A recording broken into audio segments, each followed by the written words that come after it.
السلام عليكم البنات. اليوم راح ندير معكم حلوه خفيفه وتجي بنينه ما شاء الله. عندنا حبه بيض، وعندي مغرف تاع لافاني، وزدت لها مغرف كبيره تاع عسيله. هنا كانت عندي بطاطا 500 غرام، نحيت منها النص يعني 250 غرام تاع زبده تكون طريه.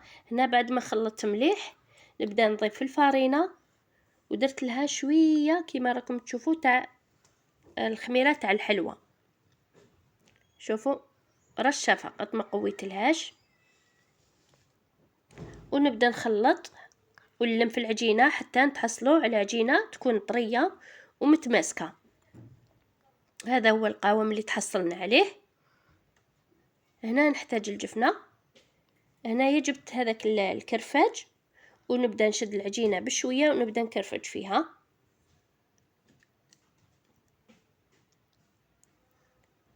نبدا ندير غير بشويه، نشد لي كيسات ونبدا يعني نرفد غير بشويه ونعمر هذوك لي كيسات، نعمرهم مليح خاطر راح يهبطوا لي شويه. كي نعمرهم تجي يعني سوا. نكمل كامل، هاني كملت هذه السنيوه الاولى. نطيبها في الفرن.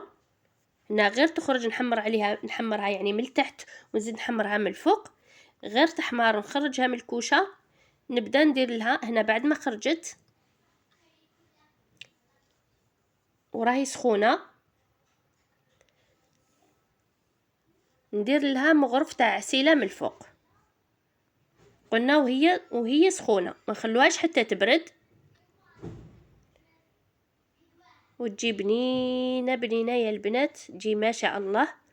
هذا هو الشكل تاعها. اتمنى تجربوها، يعني مكونات بسيطه نقدروا نديروا الحلوه تجي بنينه وتجي ما شاء الله. نسي معاكم وحده نقسمها قدامكم تشوفوها، وتجي طريه وتجي معسله كامل كيما راكم تشوفوا.